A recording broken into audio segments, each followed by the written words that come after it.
राज्य सरकारच्या वतीने लागू करण्यात आलेली मुख्यमंत्री लाडकी बहीण योजना प्रचंड कौतुकाची ठरली असून राज्यात महायुतीचे सरकार स्थापन होण्यास ही योजना गेम चेंजर ठरली आहे। सरकारने यापूर्वी अनेक योजना राबवल्या आहेत, पण या योजनेची लोकप्रियता घराघरात पोहोचली आहे। सरकारच्या वतीने स्त्री जन्माचे स्वागत करण्यासाठी माझी कन्या भाग्यश्री योजना राबवण्यात येत असून पहिल्या मुलीवरती समाधान मानणाऱ्या पालकांना 50,000 रुपयांचे अनुदान शासनातर्फे देण्यात येत आहे।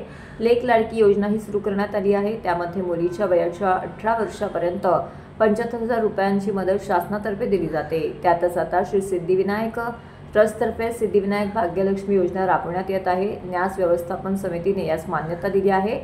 मुलीच्या जन्मास प्रोत्साहन देणे, त्यांच्या शिक्षणासाठी आर्थिक मदत करणे, मुलींच्या सक्षमीकरणासाठी प्रयत्न करणे या उद्देशाने केंद्र व राज्य शासनाच्या स्तरावरून लेक वाचवा लेकीला शिकवा या स्वरूपाच्या धोरणाला सिद्धिविनायक गणपती मंदिर न्यासाचाही हातभार लागावा या हेतूने महाराष्ट्रातील शासकीय रुग्णालयात जन्मास आलेल्या बालकांच्या नावाने 10,000 रुपयांचे फिक्स डिपॉझिट स्वरूपात त्यांच्या मातेच्या खात्यावरती ठेवण्याची योजना प्रस्तावित करण्यात आलेली आहे।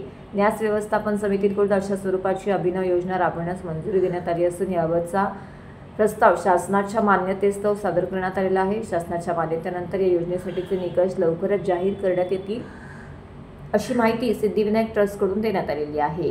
सिद्धिविनायक गणपती मंदिर हे महाराष्ट्रातलं नव्हे तर देशातलं एक प्रसिद्ध नावाजलेलं मंदिर आहे आणि गणपती बाप्पाच्या दर्शनासाठी देशभरातून आणि बाहेरच्या देशातूनही लोक येत असतात। आता या मंदिराच्या माध्यमातून सामाजिक उपक्रम आमचे बरेच चालू असतात, पण माझ्या मनात आणखी एक विषय आला की आपण डायलिसिस सेंटर चालवतो, पुस्तकपेढी चालवतो, विद्यार्थ्यांना मदत करतो, रुग्णांना मदत करतो, वैद्यकीय मदत असते महाराष्ट्रातल्या रुग्णांना।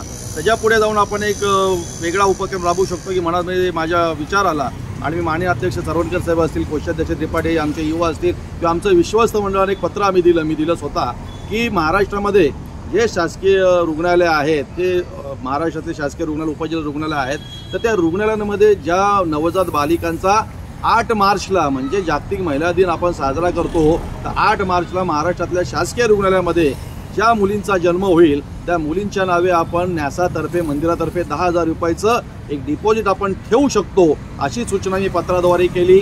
आणि काल आमची जी बजेटची सभा झाली मंदिराची, त्या मंदिराच्या बजेटच्या सभेमध्ये पुन्हा विषय चर्चेला गेला आणि सर्वानुमते तो मंजूर केला गेला आणि तो आता महाराष्ट्र शासनाकडे आपण मंजुरीसाठी पाठवलेला आहे। मला एक आनंद आहे ही योजना मंजूर सर्व विश्व समितीने केली, माननीय अध्यक्ष कोषाध्यक्ष समितीने प्रशासनाने त्यासाठी पुढाकार घेतला, मंजूर झाली योजना। त्यानंतर मग ते निकष लावले जातील, त्या निकषामध्ये मग या 8 मार्चपासून या 8 मार्चला ज्या मुलींचा जन्म झाला असेल आणि किंबहुना पुढच्या प्रत्येक वर्षामध्ये ज्या मुलींचा 8 मार्चला जन्म होईल जे निकषात बसतील ते निकष आम्ही लवकर जाहीर करू शासनाची मान्यता मिळाल्यानंतर। आणि केंद्र शासन किंवा महाराष्ट्र शासनाचं धोरण आहे बेटी बचाओ बेटी पढाओ आणि या धोरणालाच या उपक्रमालाच या मंदिरानं पुढे नेण्याचा प्रयत्न केलेला आहे आणि श्री सिद्धिविनायक भाग्यलक्ष्मी योजना या योजना आम्ही हे नाव दिलेलं आहे।